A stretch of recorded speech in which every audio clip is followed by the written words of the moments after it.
Hello, my fellow travelers. Welcome to the May call-in radio edition of It's Giving Mystical. It's me, Kirsten. I'm so excited to be here with you. Those of you who know me know that I love the call-in radio format. It's like the voyeur in me just lights up hearing people's questions and the answers, and I love humans and I love the journey, and it just like all lights me up. In full disclosure, I recorded this episode about a week and a half ago and I listened to it a few days later and I was really judging it. Like, I don't know what part of me was activated, and I don't know if it was because of the eclipse portal or Mercury retrograde, but I was just having this moment of like, oh my God, I'm not making any sense, and does this even matter, and what's going on? And so I just want to say that to you because it's part of the process, right? Like, I've never made a podcast before. I've never done this, and my heart is so in it. Like, I really, every time I sit down to record one of these, I just picture all of you out there, and I picture the fact that we're living in a time where loneliness is an epidemic, and anything I can do to say like, hey, it's me, and I'm out here, and you're not alone, and I know it's hard, and also it's beautiful. Like, if I can offer that to anyone anytime, then I feel like #winning. So I say all that to you because there's a perfectionist in me, or a part of me that maybe wants to be perceived a certain way, that wants everything I put out into the world to be perfect. And I know that's crazy, and I know that's ridiculous, and I know that's an impossible amorphous standard, but I had that experience this week with this podcast and I worked through it. So you're going to hear the podcast that follows. When I listen back to it, like the past couple days and was editing it, there's so much beauty in that. And just because of what I said, there's beauty in it because it is human to human, and it is all of us doing our best, man, doing our best to find some islands of joy, and some islands of satisfaction, and some islands of awe and wonder and gratitude for the life we are living. So I just say all that to say there's so much cool stuff ahead. I mean, what tarot has to say about getting back to your ex with your ex at Mercury retrograde is epic. Like, I could not make this shit up. And so there's a lot of nuggets of coolness ahead, and I hope you will listen to some of it or all of it, and I hope you will share it where it feels relevant, and I hope you will be brave in your own life when you come up against these edges of, am I good enough? Does my work matter? I hope that you feel brave in those moments, and I hope I can say to you, like, it matters to me, and it matters to someone, and you don't really need to control what happens. You just need to put your heart and your energy in the right place and live. So with that, I give you the second episode of It's Giving Mystical Call-in Radio, and I hope you love it. I hope it makes you laugh and smile and warms your heart the way that it does mine. I will talk to you soon. Enjoy.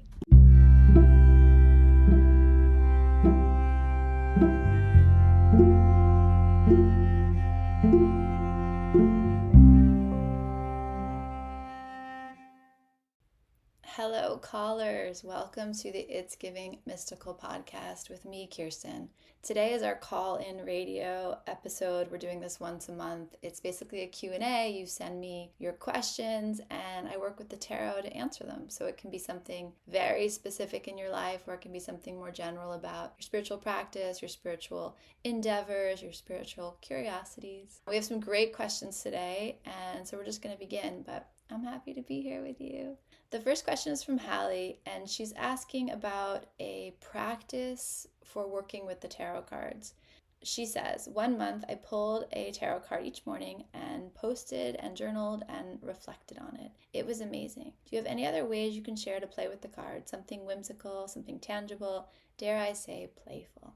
So what Hallie's referring to is an exercise we do in my tarot workshops where you get to know the cards. When you first pick up a deck of tarot cards, it can just feel very overwhelming, and we can study and we can develop keywords and symbolism and understand the combination of suits and numbers that make up the minor arcana, and understand the themes and energies that make up the major arcana. But there's nothing that teaches you more than time with the cards, like anything else. And the exercise that Hallie's referring to is when you set a container, so in her case it was a month, and you just pull a card every day and you just work with that card for the day. And you can, like she said, journal on it, meditate with it. You can experience direct revelation with it, meaning just step into it and see what's happening with the card, see what the characters want to say to you. You can work with the symbolism of it. This was part of a larger exchange Hallie and I were having, and first thing I kind of offered to her was, yeah, do that again, but embody the characters every day. So pull a card in the morning, sit with who that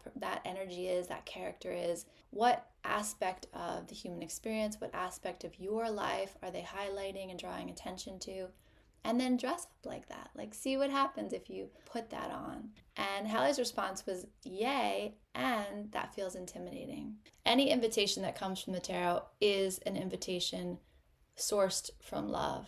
And any part of us that contracts or shrinks back or tightens or tenses in the face of that invitation, that's where our work is. That is where our love and our attention and our compassion and our patience and our curiosity should be going. So the invitation comes, I feel a reluctance, I stay with myself. I don't bulldoze through it. I don't bypass it. I don't push it aside. I just say, okay, I feel this tightness in me. What's that about? And in this example, maybe the reluctance is it's dangerous to play, or I might be, that might be silly, or I might not be taken seriously, or it might be uncomfortable to take a risk that way. And so we want to check in and say, okay, there's a part of me that knows that the universe, that my higher self, that my heart is calling for a little more play here.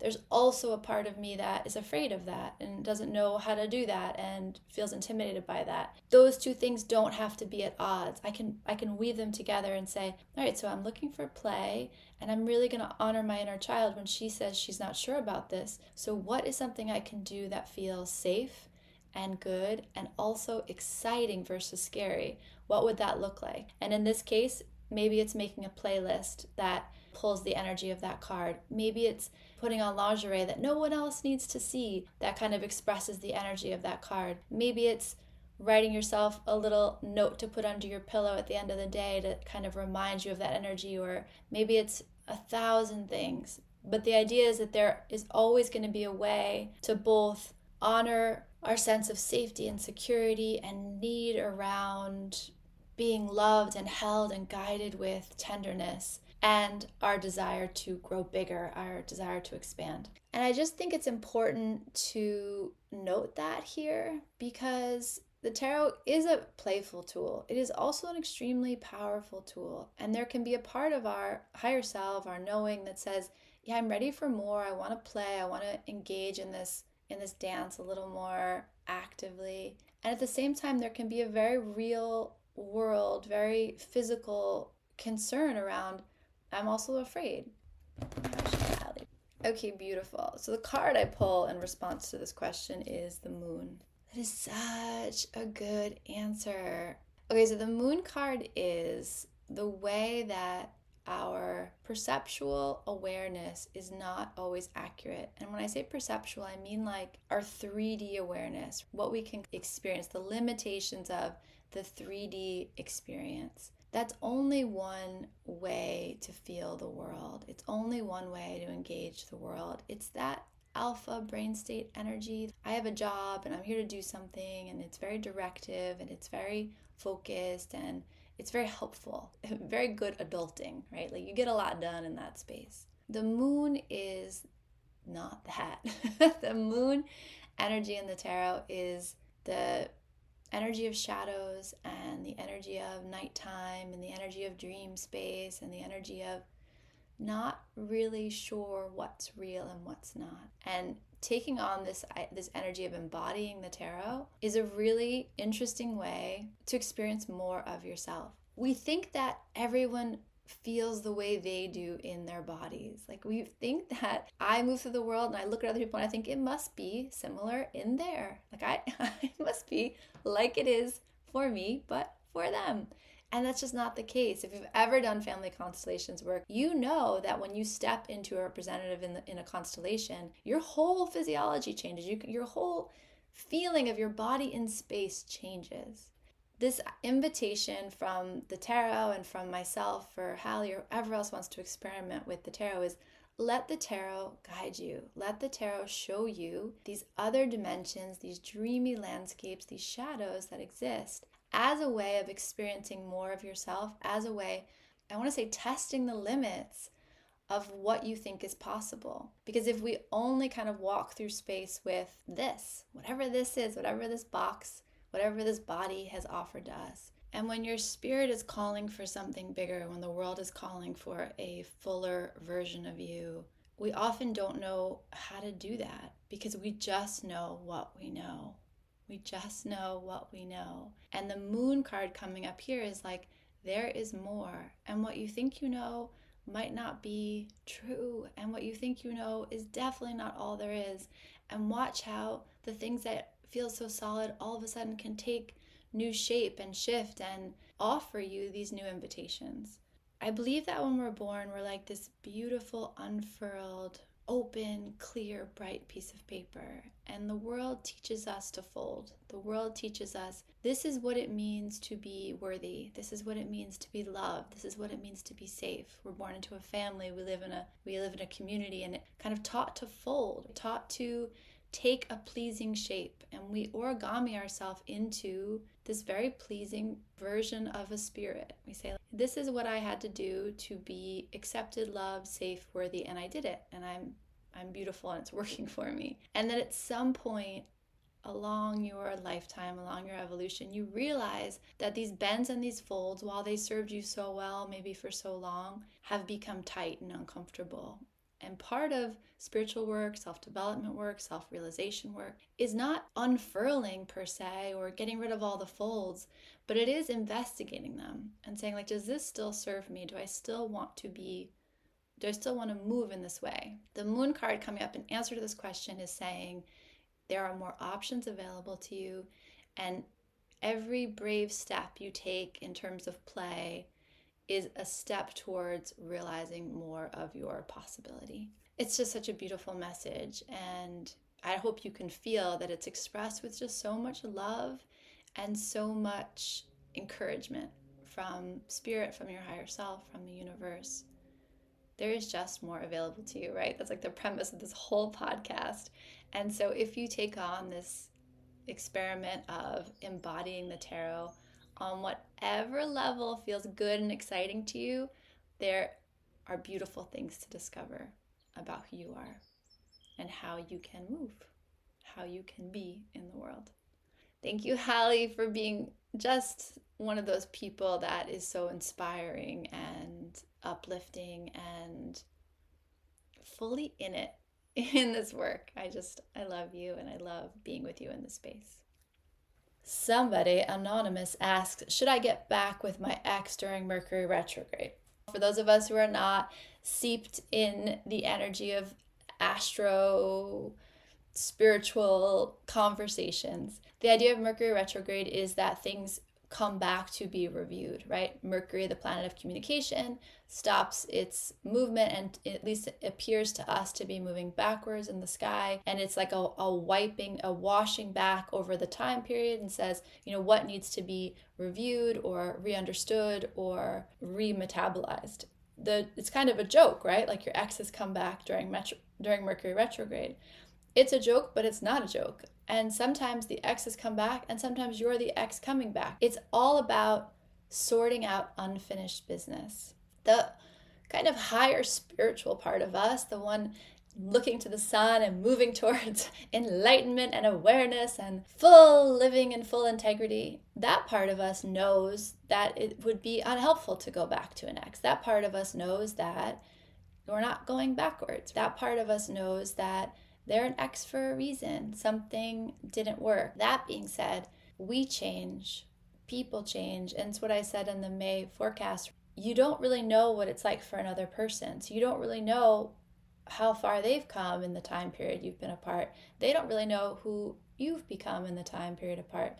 So coming back together, if that feels loving and safe. And even if it doesn't, even if it just feels activating and it feels there's something there that feels unfinished, then that's kind of the purpose of Mercury retrograde. That's kind of the reason that the planets do that dance for us, that retrogrades show up for us, is to fully integrate, fully, metabolize, like finish the meal, like finish the meal. So to go back and with that thing of like that curiosity of, I know I've changed and I imagine you have as well. What's this like now? How do we come together? How do our ingredients come together now? That feels really right to me. And then you layer on top of that Mercury retrograde can be a little bit messy, because Mercury retrograde is always going to make communication a little more tangled, a little more indirect than we might like it to be.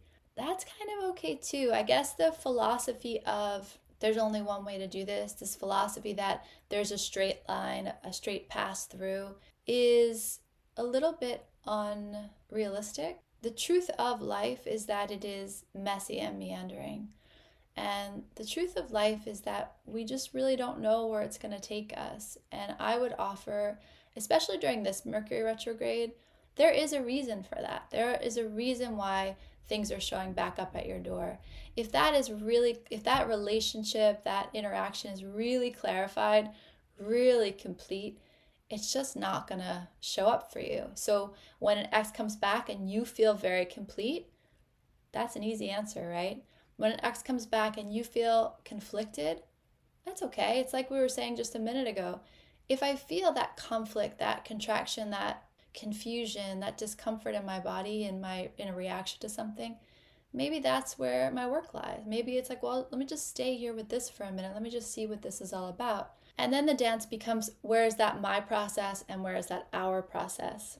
Theoretically, you don't want to engage with people that you feel complete with. In practice, sometimes we can say things are complete and our heart does not feel the same way, or our body or our nervous system doesn't feel the same way. So what I would say is kind of stay safe out there, kids. Don't put yourself in a situation, in a dangerous situation, in a situation that's going to, harm you. And also, sometimes we do the thing that puts us in harm's way to learn the lesson. Rock bottom is rock bottom for a reason, right? Exes come back during Mercury retrograde for a reason. We reach out to exes when we really know better for a reason. Relationships are messy. The human path, the path towards wholeness, is a winding road. My long story short is, yes, in theory, we don't want to get back with our exes. And the truth of the matter is, there's a reason why we're in retrograde. There's a reason why these things come up for resolution. And the last thing I'll say is that when things are incomplete, sometimes there is work that needs to happen separately for you to be able to come back together. Sometimes it is the fact that we get together with someone who kind of lights up and fires off. I mean, always that happens, right? But sometimes we get together with people and they kind of like light up all these wounds in us, all of these heartbreaks in us, all of these needs in us that maybe we weren't even aware of ourselves, all these dreams and desires of what we hope for in partnership, what we hope our life to look like. And those things can't always get solved within the container of a relationship. So sometimes we get pulled apart for a reason, to do our own work, to come back, to tend to ourselves, because maybe there was some reason we couldn't tend to ourselves within the container of that relationship in the way that was most loving and most liberating. So we come back to that, and very often, not very often, but often enough, we can come back to someone and say, hey, I feel different. How do you feel? And they can also feel different, and beautiful things can emerge from that. That's it. There's no answer. There's definitely no right answer. I would say give yourself so much grace around any confusion you have, any discomfort you have, any yearnings you have around what might have been. That's kind of the other important dimension, is when we're living our lives, we do have this experience of what is happening. And then we have this kind of mythology, this mind map of the way it should have been, or of how it should have been, or what I wished for, or what I imagined, or what I hoped for. And there is a distance between those two things sometimes, right? There's a distance between the life I'm living and the way I thought it was supposed to be. Mercury retrograde, exes coming back are going to maybe highlight that distinction.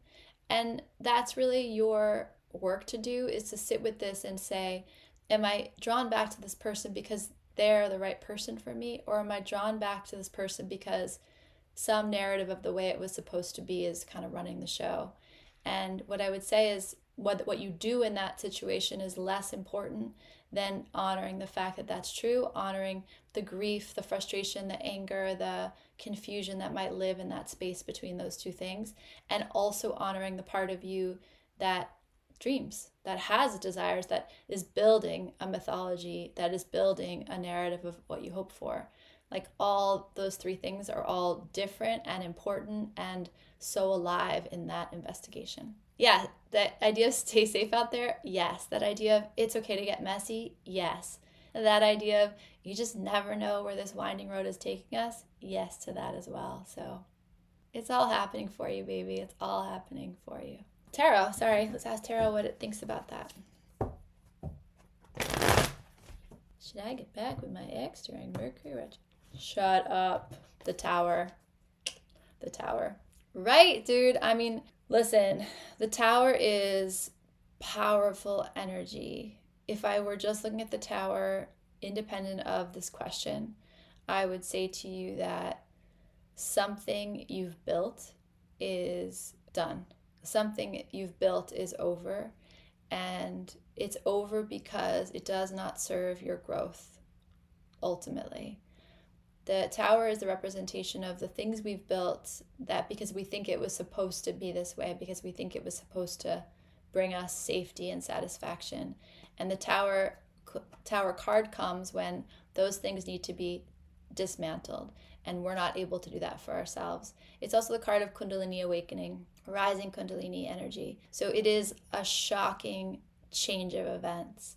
I don't know what card better signifies this particular eclipse portal that we're in.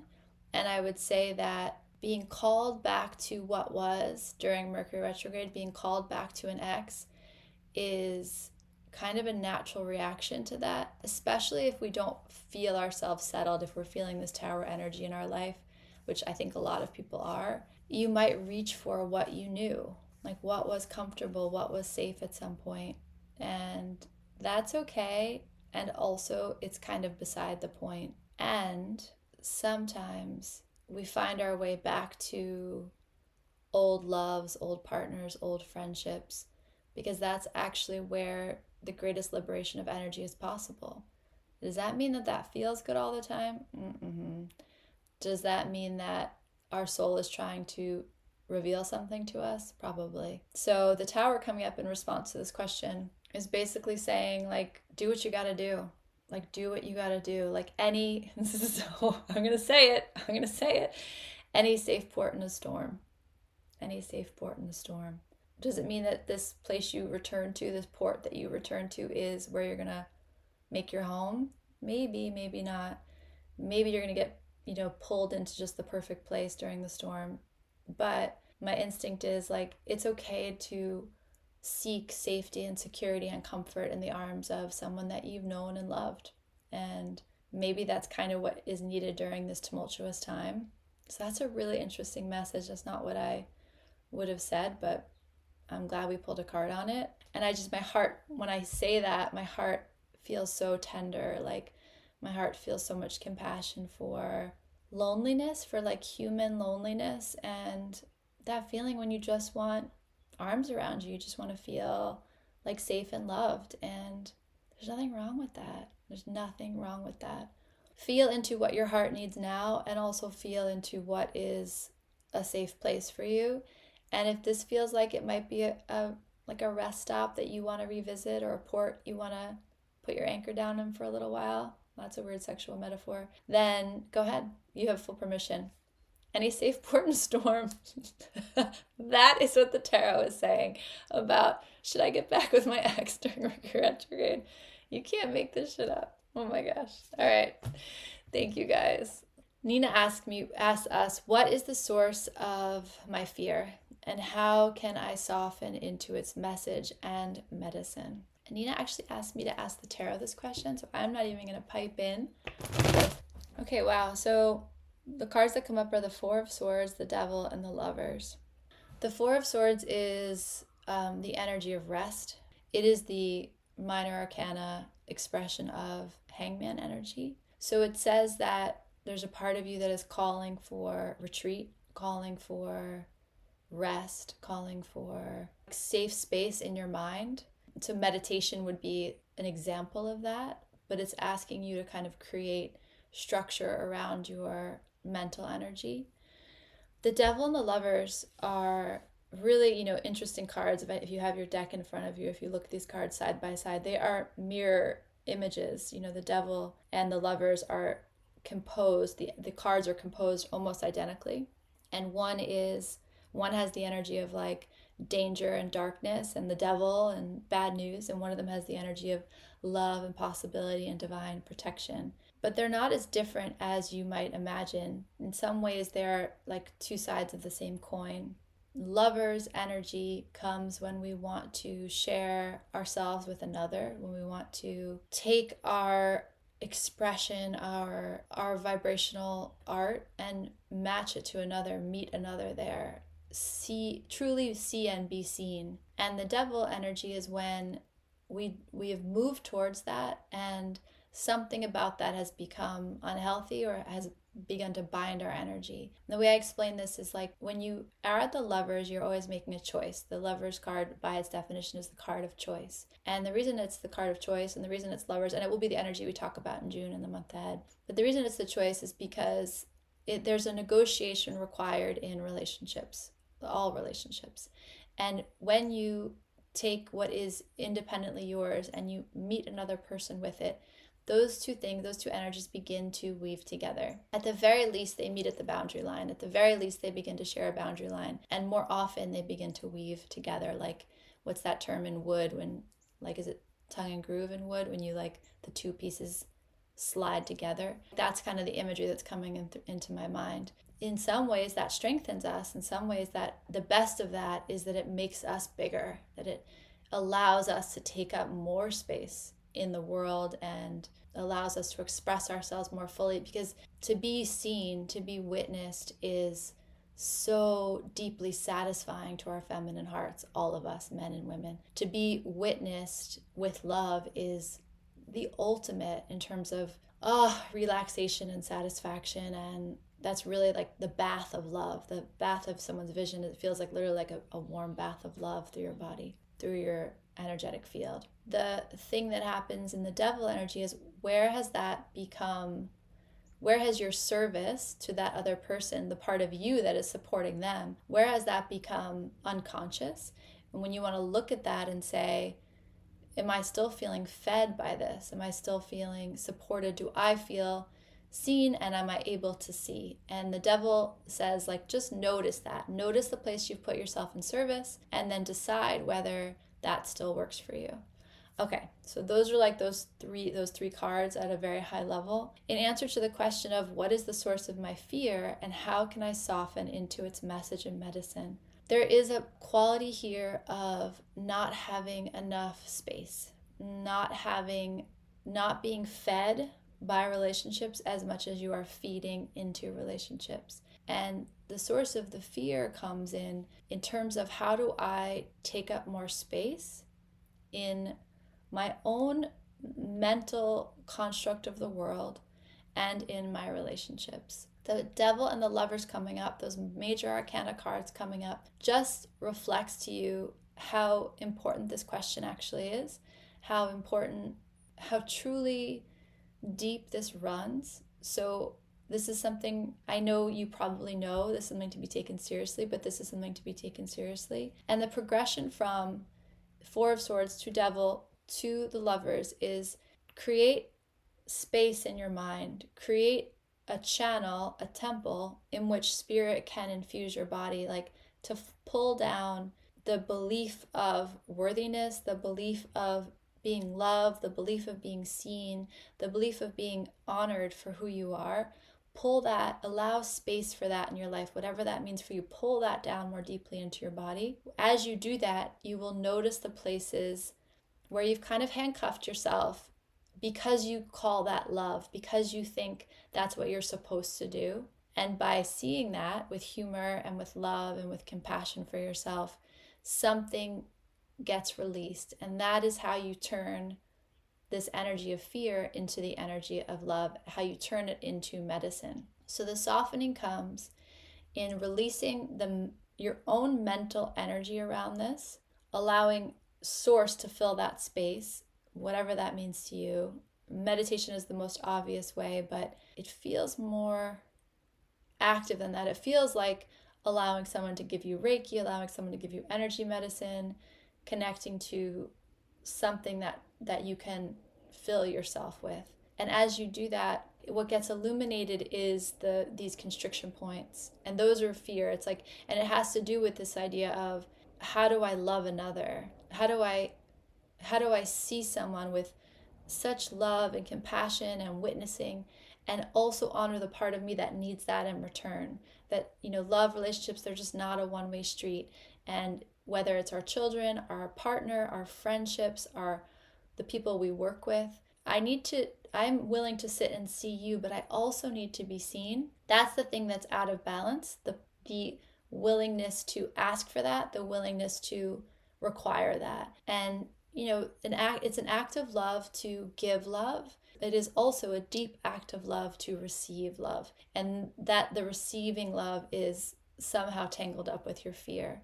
And the cards just want to show you this step from the devil to the lovers, because usually you would if you're studying tarot, right, you look at the lovers first, and then you see how that gets kind of like tangled up in the devil energy.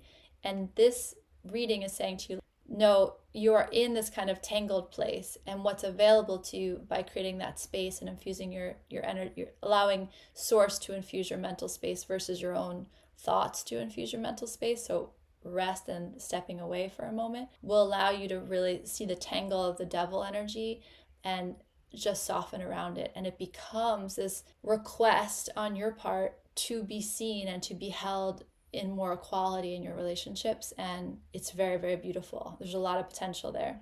The energy of this is, there's something about this fear that is old, and there's something about this fear that is dry and due for releasing. So you have a lot of support from the universe in this, and the timing feels really, really right. And as much as this fear can feel ambiguous, it's actually not. It's actually pretty clear cut what this is. And if you're willing to, again, create that temple in your brain, you really want to create like a sweat lodge or like a temple in your brain and fill it with source energy, whatever that looks like for you. And it's going to help you really bring light to this tangled place around seeing and being seen, coming to relationships as an equal who is both able to give but needs to also be given. That's really important. Okay, I hope that serves you. Will my healing journey ever end? When will it get good? While I shuffle, I will say, no, your healing journey does never end. But it does get really, really, really, really good. The healing journey is not a path we walk. It is a vibration we expand into. And all of the work you're doing, it's not that it's propelling you forward or traveling up the mountain. It's that it's expanding your energetic footprint. And in that expansion comes confrontation with our grief and our rage and our fear and our shame and our unworthiness, and etc., etc., etc. And every way in which we are willing to sit with that and hold that and love that and witness that, an equal measure of joy and satisfaction and possibility and hope and awe gets activated in the other direction.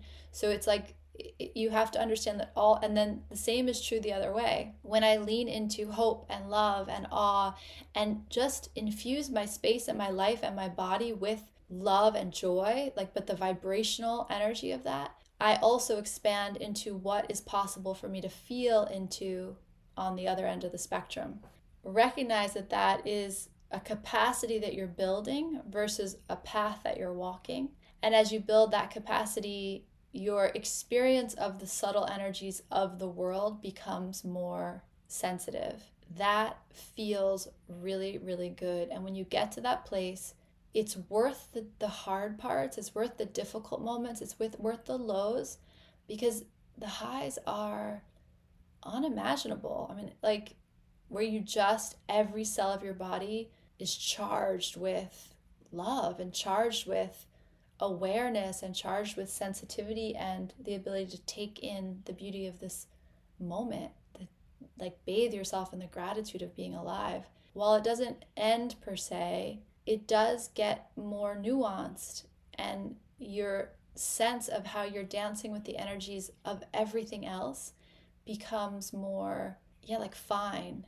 And that feels really good. And that is a place of miraculous things, miraculous experiences, relationships, encounters, moments. And so while it doesn't end, at some point you won't want it to end. At some point you will just have the sense of like, please, like, let me know more, let me feel more, let me see more, let me experience more. And it will all be important, and you won't regret a second of it. And what I'll say is that for a lot of people, they get to a point where it gets lonely. And so it gets less about, I want this to be over, and more about, I would like people to experience this with. And I've told this story before, but when I first opened Salt House, I did work there alone for a long time, and I was really happy doing that. And then I started to get lonely. I started to like really ache for people to create with. And so that was my prayer. I want partners in joy in my work. And I found Nina and Mimi, and they came to the space, and those two women changed my life. I just can't tell you the gratitude I have for who they are in my life, who they were in my life, and the beauty of what we had together before the pandemic kind of shifted things again. It was magic. It was magic. I would offer you the response to that question to like stay with it. It may not end, but it just gets so good. And then the second answer would be, if you need support and love and companionship on that journey, call it in, call it in, call it in. Because as you're doing this work, you are becoming more magnetic. And if this is what you need to serve you, you will get it. And it will show up in a way that will surprise and delight you. Yeah, so I pulled the Wheel of Fortune for you for the answer to this question. It will never end, but it will always be changing, always transforming. And the Wheel of Fortune only shows up when the wheel is turning in our favor. So get through this eclipse season, get into the space of Jupiter changing signs, bring yourself to June and see where you are. But have the intent, like, what do you need? What do you need to make it more sustainable? Do you need community? Do you need a teacher? Do you need space to integrate? Do you need to take the pressure off that there is no arrival? That is both a difficult thing to grasp and an incredibly liberating thing to grasp. There is no arrival. There is just us experiencing this moment with as much sensitivity and awareness and presence and love as possible. That's it. That's it. That's it. You've arrived. And that's kind of what the tarot is saying too. Like, things are changing. They always are. Don't be afraid to ask for what you need in this moment to feel safe and feel whole in your journey. And I wish you a lot of love. I know those moments where it's like, did I really want to start this? Did I really want to stay here? Or would it have been better if I just minded my business? And then I have a question from Ebony. Is now the right time for me to leave my current job and look for a new one? We have no background together. I don't know I don't know a lot about where you are, so I'm just going to trust the cards to support you in this. Let's see. Okay, so the cards I pulled for you were the Nine of Wands, the Eight of Cups, and the Queen of Cups. So listen, they all came in reversed, which tells me I don't really read reversals, but when all three come in reversed, the thing that I'm told is that, or the thing that I feel into is that there is a constriction in the energy around the question. And what that means is that there's some way in which this question is coming from a place of tightness and a place of kind of scarcity, which scarcity, it has a lot of layers to it. And the reason it's talked about so much is because there's a lot of nuance to it. What I would say about the Nine of Wands showing up as the first card is the Nine of Wands is a very interesting energy. Nines are completion and wands are our fire energy. And like I've said before on this podcast, like the wand energy gets more difficult to manage the more we have. It's the rare suit where like the more we have, the harder it is. It's a little bit, swords are a little bit like that, but it's also a little different. And the Nine of Wands is the wounded warrior card. So the Nine of Wands in traditional tarot is someone who's worked really hard to like line up their stability, their creativity, their projects, their work, and they kind of line it up in a nice row. But they've fought really hard for that. Like they have fought really hard to create that safe space in the world. And they're standing with this ninth wand, and they really want things to be different, but they are so battle weary that they're, even though it's peaceful now, they don't trust the peace. And so they have this sense of like, I have to be prepared for another battle. I have to be prepared to fight again. And there's really no rest for me. A beautiful interpretation of this card is the interpretation that Mother Peace Tarot does. And I really love to look at them side by side because the Wounded Warrior card in the Rider-Waite is a very masculine way of handling fire energy. What I mean by that is it is very much like a warrior energy in a masculine sense. Like I have to fight for my space. I have to fight for my place in the world. It's me against the world, very much. The Nine of Wands in the Mother Peace Tarot is a naked woman. She's older. She's sitting cross-legged. She has this array of wands behind her, almost like a peacock tail, but it's wands. And she is at such peace. And that is the feminine expression of the Nine of Wands. And what I mean by that, I am prepared. Every battle I've fought has landed more deeply, has made me more myself, has helped me become more powerful. I know that whatever happens, whatever comes down that lane, I will be ready for it. That the version of me that meets that thing in the road can handle whatever comes my way,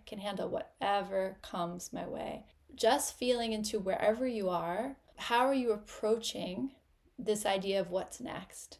When you turn towards the future, whether it's in this job or another job, where are you living in that energy? And are you living in that energy of like, it's me against the world and I'm gonna have to fight for this? Or are you living in the energy of, I know who I am. I know what it's taken for me to arrive here. I appreciate every step I've taken. And I know that whatever comes next, I can handle it. And it's the same energy of the warrior, but one is held with a tight grasp and one is held with just more openness, more faith in who you are and how you've gotten to where you are. So that card coming in upside down is just kind of saying to me, like, let's start here. Let's just pay attention to this what does this feel like in my body? What does this feel like? Before I make a decision, what does this feel like? The second card is the Eight of Cups. That is the card of walking away. It's the card of walking away from work, relationships, life. The Eight of Cups, eights are about success and cups are about my heart.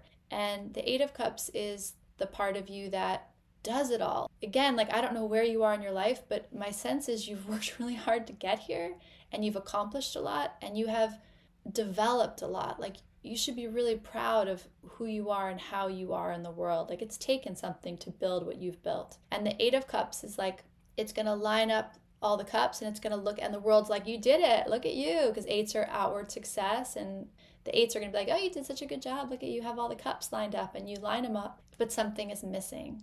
And the Eight of Cups, and that happens at work, it happens in relationships where it's like, this is supposed to satisfy me, this was supposed to be, I did all the things, like I was supposed to feel really good, but I'm missing something in my heart is just empty or lacking or disconnected, and I don't know, like, even though it looks so good, is this really what I want? And the Eight of Cups is when you make the decision that, like, no, actually, it might not make sense to anyone else. I know it's not going to make sense on paper, but I have to follow where my heart guides me.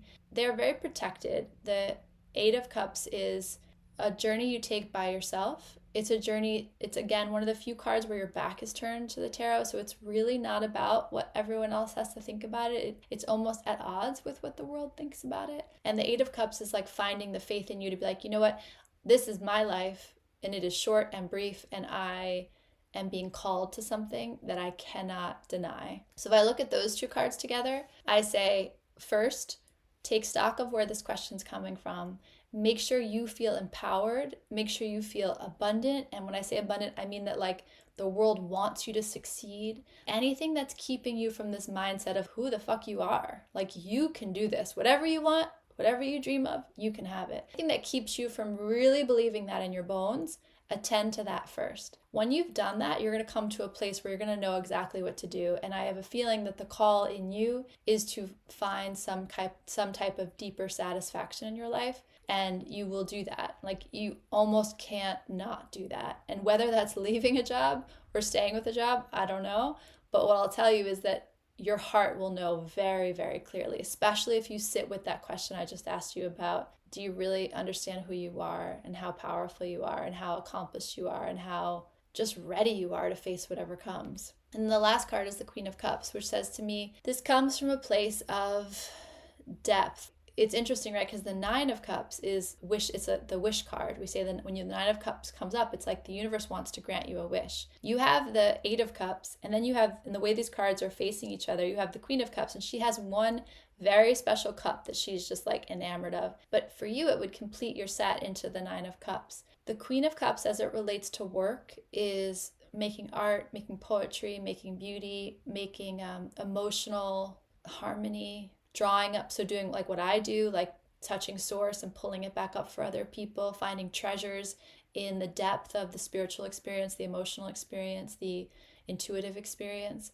And so it says to me there's some part of you that is being called to that. The way these two cards show up together says to me that the universe really does want to collude with you in this, wants to support you in this, and to recognize that something about what you're seeking, something about the satisfaction you're seeking has to do with honoring the high priestess in you, honoring the artist in you. And I say that term very loosely, the artist of a life, the artist of you. But I have a feeling something about what's coming through is something about like psychology, something about taking emotional confusion and making it something that other people can understand or metabolize or comprehend. That feels to me like, how could that be a mistake? And at the same time, I feel like the message here for you is you deserve satisfaction. You deserve to know your worth. You deserve to feel the universe is collaborating with you. You really deserve to have this sense of your spiritual allies, your spiritual team. And that's the last thing I'll say is like, call on them. Like, remember free will and remember the team around you and call on them. Ancestors, angels, guides, your higher self, like ask them to help you clarify, activate, understand, know what needs to happen next. And just remember that sometimes the question is like, do I want to leave the job? But sometimes the question is like, what do I need in my life to be satisfied? And that might be something you want to kind of come back to. And I have a feeling if you sit in that space, the path is going to really open up for you in terms of knowing exactly what to do. The Eight of Cups might not make sense to everyone else, but when you begin to walk that path, you just know. And you know, and you know, and you know, and you don't need to explain it. It's just like a deep knowing. Honor the spiritual, watery heart in you that is calling to be heard. That feels really important. And just honor the fact that you really have accomplished a lot. And sometimes we get to a place where we're like, oh, I want this, I want this, I want this. And we forget to look at what we've actually built. And so that also wants to be acknowledged here. Like, honor all the versions of you that got you to this place, because they worked hard to get there, and they kind of faced things that maybe some people wouldn't have wanted to face, and they battled some things that maybe other people would have laid down their kind of staff of power, and you didn't. It's something I can admire the energy through the card. So I hope that's helpful, and let me know what happens and how this lands and all that good stuff. Okay, my beauties, I love you. I love being with you. I love being with you in the tarot, and I hope that this offered you some light and some love and some liberation. And I hope it spoke into your being something that you needed. And I hope you can feel how with you I am. I will talk to you soon.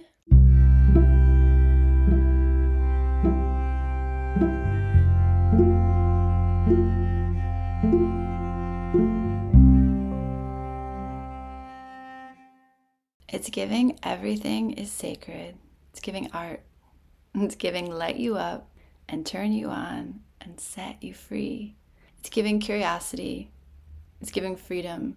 It's giving love. It's giving you are more magical and powerful than you can comprehend. It's giving, I don't know what's happening, but I am so here for it. It's giving you are pure potential. It's giving mystical.